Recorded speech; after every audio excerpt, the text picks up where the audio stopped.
நான் கண்டிப்பா கரிகாலன் சாரை மீட் பண்ணியே ஆகணுமா? சர்வா இனிமே கரிகாலனின் பெயரை கேட்டதும் நடுங்கிக் கொண்டுதான் இருந்தான். விக்ரமும் அவனுடைய பயத்தை புரிந்து கொண்டான். கரிகாலன் சாரா? வெறும் கரிகாலன்னு சொன்னா போதும். நீங்க டைகர் பாஸ்.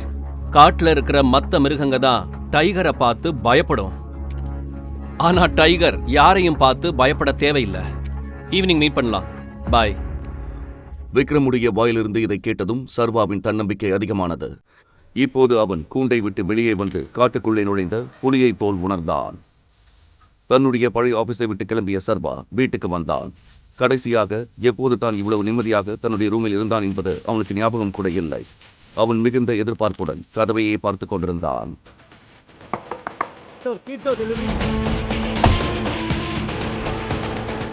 சார், ஆர்டர் வெறும் 500 ரூபாய் தான். நீங்க 1000 ரூபாய் கொடுத்துருக்கீங்க.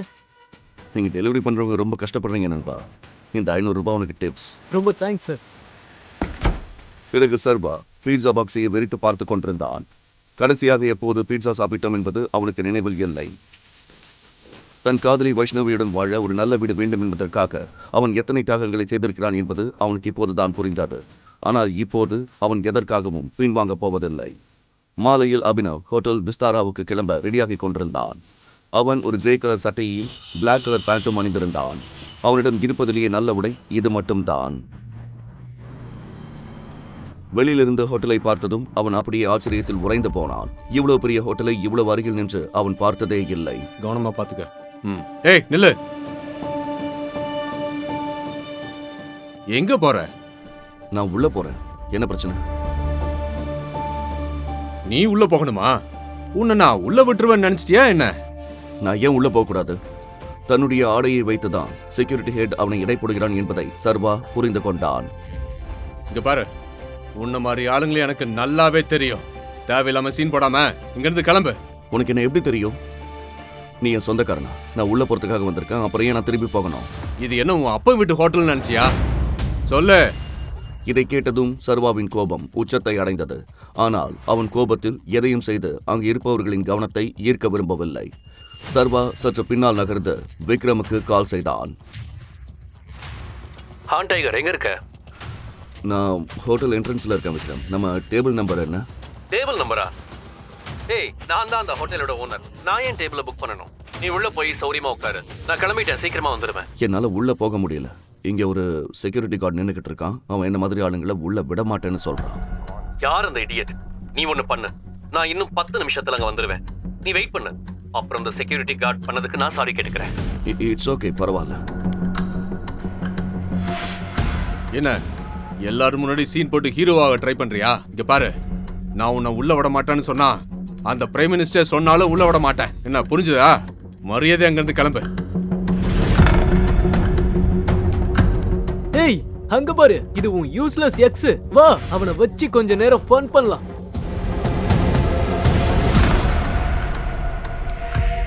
நான் இவனை என் லவராவே கன்சிடர் பண்ணதில்ல.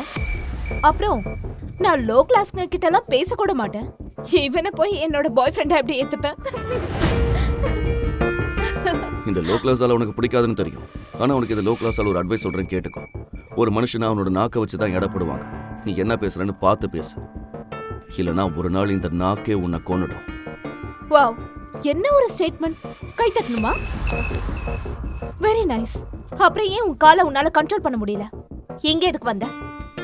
குடிக்கிறதுக்காகவா? விக்ரம் சார் என்னை கூப்பிட்டாரு. ஓ எஸ், எனக்கு ஞாபகம் இருக்கு. விக்ரம் சார், அன்னைக்கு நீ அவரோட டிரைவர் பையன்னு சொன்னாரு.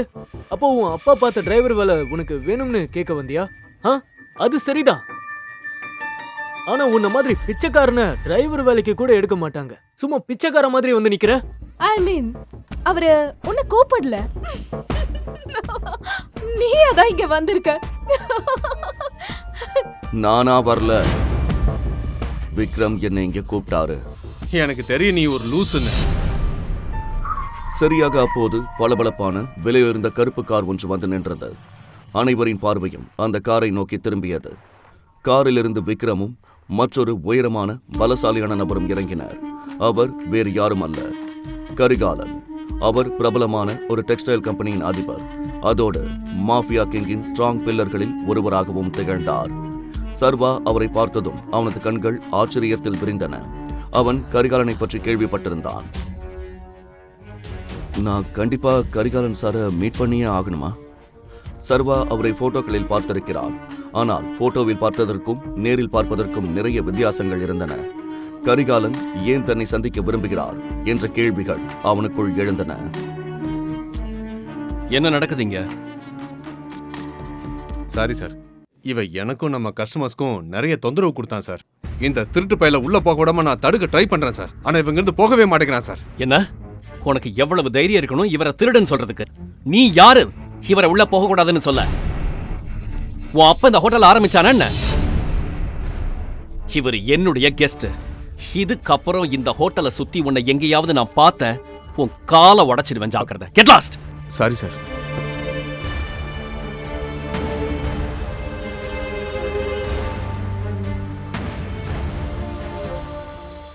I'm sorry tiger. இந்த இடியட்டால ஒன்றும் ப்ராப்ளம் இல்லை. உண்மையை சொல்லணும்னா ஒரு லோ கிளாஸுக்கு இன்னொரு லோ கிளாஸ் எதிரியா மாறிட்டான். வாங்க போகலாம். விக்ரம் சர்வாவை உள்ளே அழைத்துச் செல்ல சைகை காட்டினார். சர்வா விக்ரமை பின்தொடர்ந்தான். பலமான காலடி சத்தத்துடன் கரிகாலனும் சர்வாவை பின்தொடர்ந்தார். சிறிது நேரம் கழித்து அவர்கள் ஒரு ஆடம்பரமான ஹோட்டல் ரூமுக்கு வெளியே வந்தனர். அவர்கள் உள்ளே செல்வதற்கு முன் மேனேஜர் அவர்களை சந்தித்தார். Good evening, sir. Welcome, sir. Can I get something for all of you? ஒரு காரியம் பண்ணு. இங்க இருக்கிற காஸ்ட்லியான லிக்கர் எல்லாத்தையும் கொண்டு வா. Sure, sir. If you don't mind, ஹோட்டல்ல இருக்கிற எல்லா லிக்கர் பேரும் எனக்கு தெரியும் சார். நம்ம கிட்ட 5 lakhs மதிப்புள்ள டெக்கிலா இருக்கு, 8 lakhs மதிப்புள்ள வோட்கா, 10 lakhs மதிப்புள்ள whisky, and we have gin 11 lakhsல இருக்கு. Sir, what would you like to have? Great. இன்னைக்கு எனக்கு இங்க சில ஸ்பெஷல் கெஸ்ட் இருக்காங்க. ஸோ மற்றது எல்லாத்தையும் விட்டுட்டு ரொம்ப காஸ்ட்லியானதை மட்டும் எடுத்துட்டு வா. Sure, sir. I will get the best liquor for all of you. Good evening, sir. Good evening, sir. Vikram, இந்த ஹோட்டல் ட்ரிங்க்ஸ்னு எல்லாமே உன்னோடது. ஆனா உன் மேனேஜர் எதுக்கு உங்ககிட்ட விலையெல்லாம் சொல்லிட்டு இருக்காரு? எதை வேணா நீ செலக்ட் பண்ணலாமே. ஏன்னா நண்பா, நான் டெய்லி ஆல்கஹால் ஆர்டர் பண்ணுவேன். ஆனா இன்னைக்கு உண்மையாவே நம்ம எல்லாருக்குமே வாழ்க்கையில ஒரு முக்கியமான நாள். அதனால தான் நம்ம 3 பேருக்குமே காஸ்ட்லியான ட்ரிங்க்ஸா ஆர்டர் பண்ணியிருக்கேன். Okay okay, so let's enjoy. ஓகேவா? Let's enjoy.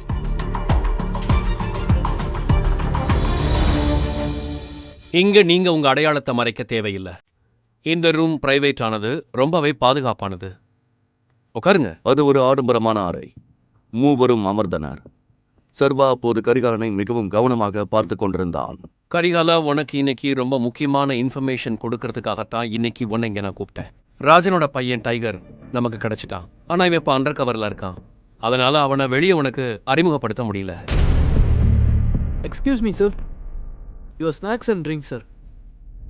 ம்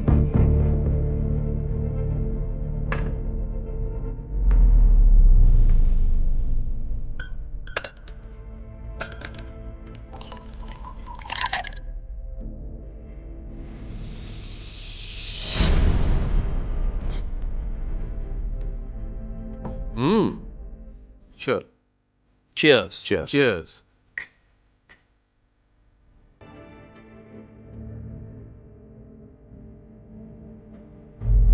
இவன் தான் டைகரா? ஆமா, இவன் தான் நம்ம டைகர். அப்புறம் நான் அவன் நம்ம டீமோட முக்கியமான மெம்பர்ஸை பார்க்கணும்னு நினைச்சேன். அப்புறம் நாம எந்த திசையில போயிட்டு இருக்கோமோ அந்த திசையில அவன் நம்மளை வழி நடத்தணும்னு ஆசைப்படுறேன். சாரி நண்பா, எனக்கு சிரிப்பு தான் வருது. என்ன விஷயம்னா எல்லாத்தையும் நீ தான் பேசிக்கிட்டு இருக்க. நம்ம டைகர் என்ன ஊமையா? கரிகாலா, நீ டைகரை பத்தி அப்படி பேசக்கூடாது. சாரி நண்பா, சாரி. உங்களோட போல்ட்னஸ் எனக்கு பிடிச்சிருக்கு. ஆமா,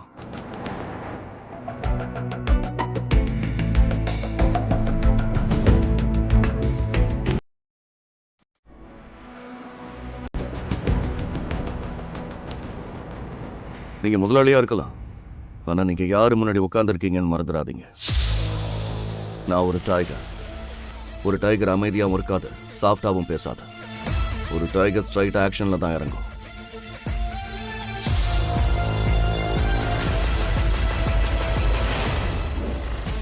ஸோ நீ தான் டைகர். சரி, அப்ப டைகர் சொல்லு, இத்தனை வருஷமா எங்க இருந்த? இப்ப இத்தனை வருஷமா நீ எங்க இருந்தோ வந்துட்டு எங்க தலையில உட்கார முடியாது இல்லையா? இது என்ன ஜோக்கா? நீ டைகர்னு சொன்னா நாங்க அப்படியே நம்பிடுவோமா? என்ன விக்ரம், நான் சொல்றது சரிதானே? அப்புறம் நீ சொல்ற சிம்மாசனம்,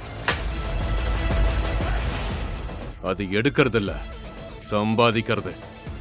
புரிஞ்சிருக்கும்னு நினைக்கிறேன். எனக்கும் நல்லா தெரியும், மற்றவங்க கிட்ட இருந்து பறிக்கிறேன்னு என் ரத்தத்திலே கிடையாது. இத்தனை வருஷம் நான் எங்க இருந்தேன், என்ன பண்ணேன்னு எக்ஸ்பிளைன் பண்றதுக்கு இப்போ என்கிட்ட டைம் இல்லை. அப்புறம் நான் டைகரா இல்லையான்னு ப்ரூவ் பண்ண ரெடியா இருக்கேன். சரி, அது எப்படின்னு நீங்க சொல்லுங்க, தாராளமா செஞ்சிருவோம்.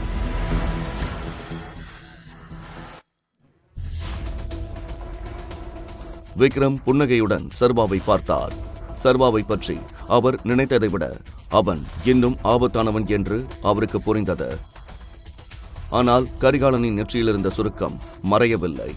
சர்வாவை அவ்வளவு சீக்கிரம் டைகராக ஏற்றுக்கொள்ள அவர் தயாராக இல்லை என்பது தெளிவாக தெரிந்தது. குழுவில் கரிகாலன் இத்தனை காலம் இருக்க விரும்பிய ஒரே காரணம் அவருடைய பிடிவாதம்தான்.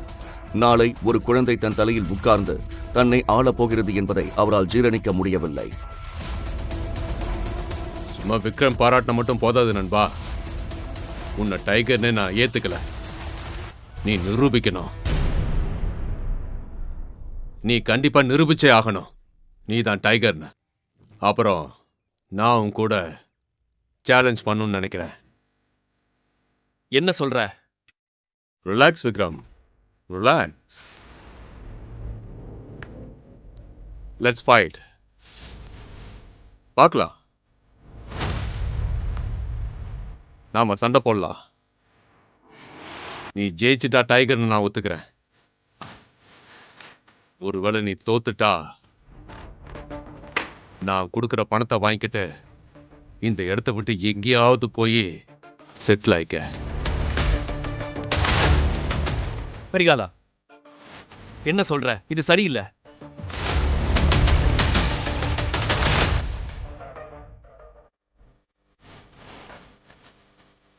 Let's fight. எப்ப சண்டை போடலாம்? இதை கேட்டதும் கரிகாலனின் முகத்தில் ஒரு புன்னகை தோன்றியது. விக்ரம் திகைத்து போனான். அடுத்து என்ன நடக்கும்? சண்டை நடக்கப் போகிறதா? சர்வா கரிகாலனை தோற்கடித்தானா, அல்லது அவனது தந்தை கொடுத்த அனைத்தையும் அவன் பெறுவானா? மேலும் அறிய டைகர் ரிட்டர்ன்ஸை பாக்கெட் எஃப்எம் ஆப்பில் மட்டும் தொடர்ந்து கேளுங்கள். லிங்க் டிஸ்கிரிப்ஷனில் கொடுக்கப்பட்டுள்ளது.